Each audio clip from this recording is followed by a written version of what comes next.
Hello makers and creators, and welcome to Stitchery. I'm Catherine Harris. My channel is all about sewing and tutorials. So if you're new here and you'd love to learn more about some crafting, please don't forget to hit that like and subscribe button down below.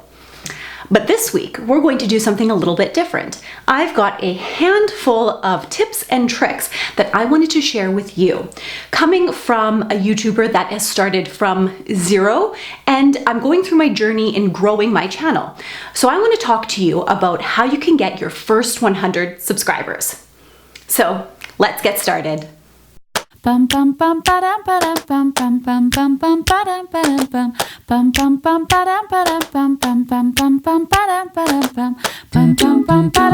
Tip number 1. So the reason why I put this one first is because it's incredibly important. It's your why. So if you haven't seen Simon Sinek's The Golden Circle and his TED Talk, I'll leave a link in the description down below. Please go and watch that before you do anything else. Really what you need to do is you need to find out why you're doing this. And also, why are your subscribers going to want to hit that like button and the subscribe button and continue to watch your content week after week? And so you got to give them that reason. So what I find very helpful at the very beginning, I always introduce myself. As well, I like to tell people what the video is going to be about and what my channel's about. That way, if they're into that, they can subscribe and they can see more of my videos as they come out. Tip number 2, SEO, or search engine optimization. It's basically the keywords that we use in our titles, the description, as well as the tags.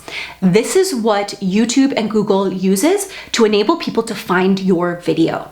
So there's a couple of components that goes into this, and it's super basic. Number 1, you want to make sure that you have a good search volume so that there's enough people searching for what it is that you're posting so that you can get those views. The second element, which I think is the most crucial, is your competition.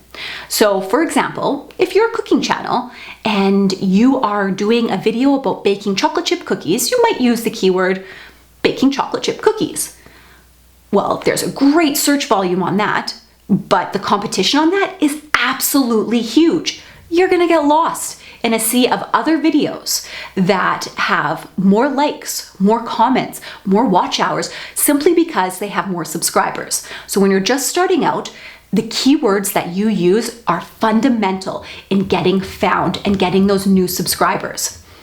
So a better keyword might be how to make vegan chocolate chip cookies, because it's a little bit more niche. I have a couple of tools that I absolutely love to use, and they're free, which I always love. Number 1 is Keywords Everywhere. It's also good if you've got a blog because it'll analyze the words in your blog and tell you the density of the words. Absolutely fantastic. Second one is TubeBuddy. These are Chrome extensions that you just log into Chrome, download those extensions, and you can type in keywords and it'll actually rank it on how competitive and whether it's a good keyword. So they'll say, excellent, fair, bad. And if it's bad, don't use that keyword. So the next time you're thinking of what you're going to do for your next video, really sit down and think about what is my target audience going to be searching for and create some very specific keywords related to that. Number 3, quality content. So yes, I know we all think our content is fantastic, but we also got to be cognizant of is what are other people searching for? So think about your target audience. What are some of their pain points? And you need to be that person to answer that pain point. So for example, with my sewing channel, it might be, how do I work with slippery fabrics? Because they are a pain.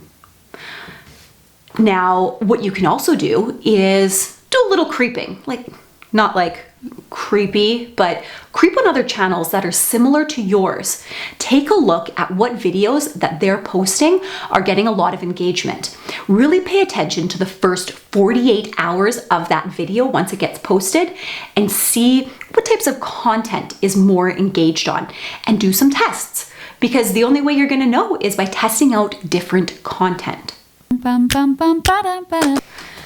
Tip number 4. So this one is all about creating that Netflix binge effect.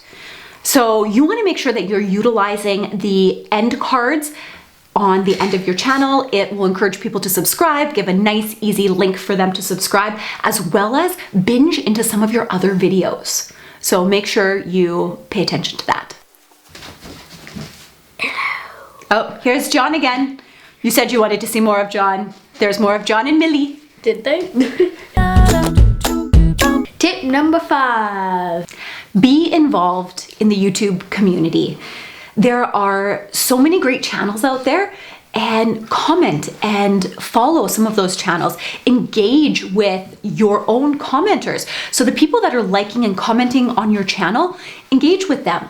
Engage with people on other channels that have similar interests. They might be interested in yours. It's a really great resource to really help out some of that community. Another area that you can get involved in is some Facebook groups. I have found a couple of really great ones. Specifically with mine, I join a lot of sewing groups. And when people have a question, for example, how to insert a zipper, then I'm able to insert a video to answer their question, and it really just drives traffic over there. So just become involved in the community. There's also Facebook groups specific for small YouTubers, and they're a great resource, and they've got tons of tips and tricks on there that can really help you guys out. This last one's pretty obvious, but I often see a lot of small YouTube channels forgetting to do this one thing. And it's ask. Ask to like your video if they like it, and if they enjoy your video, ask them to subscribe. It doesn't hurt at all to get them to ask you to subscribe. There's my sweet little Millie. Thumbs up if you like our new puppy. So I am very excited to share my journey with you, and as I progress and continue to grow, I'm going to share those things with you. So if you want to follow me in my journey, please don't forget to hit that like and subscribe button down below. And until next time, guys, let's get our Sew-Spiration on.